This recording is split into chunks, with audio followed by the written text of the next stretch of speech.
14 принимает Сергей Скорозвон, кандидат в мастера спорта по дзюдо.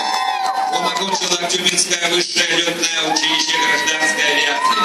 Управлял самолетами Як-40, летал Турканск и Никитку. В селе Устюг организовал спортивный зал, делал коробку. Итак, кандидат в мастера спорта по дзюдо Сергей